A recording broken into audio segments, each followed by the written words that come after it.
继续来看这个疾管署买手搁买的公费流感疫苗，已经分配到各县市，让民众开始来注入。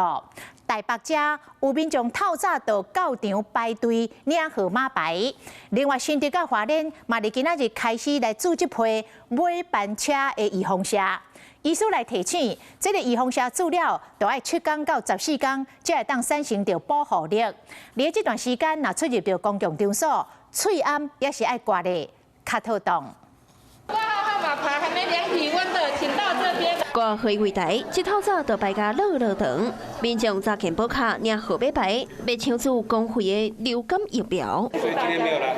今天号码牌已经领完了。限定的名额无啊，敢来当明仔再过来排。疾管署经过公费流感疫苗，小早伫各县市注射。部分的民众无赶到去年10月公费流感疫苗的头班车，即卖拢喊走来做。等一下打完外面住个5到10分钟。台北市除了公费疫苗，也有含组织疫苗，会当产生较强的抗体，保护期也搁较长，拢总有12000剂。流感的疫情未当轻忽，大事归心引发的连锁效应，让民众提高警觉。6点钟担心排不到，因为这阵子刚好有发生那个大 S 的事情，大家想打的意愿应该是很高。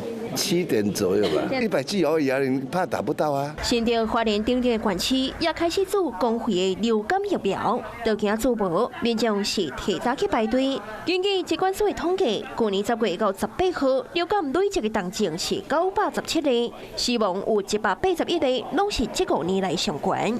其中超过8成拢无做疫苗。通常保护力大概是半年到1年。今年年底是今年年底新的病毒株，那新的流感季，那所以当然到了10月之后，还是要再重新施打一次的，然后至少要7到14天以上才会起效力。所以现在来打，其实228连假，算能够搭上末班车。28日连假特别来咯，医生也建议，也是量早注意风险，嘴暗挂好，做好防护，较袂起胃着病毒。Hello， 我是蒋欣梅。想要抢先掌握最及时的新闻资讯吗？赶快订阅、按赞、开启小铃铛，锁定华视新闻 YouTube 频道。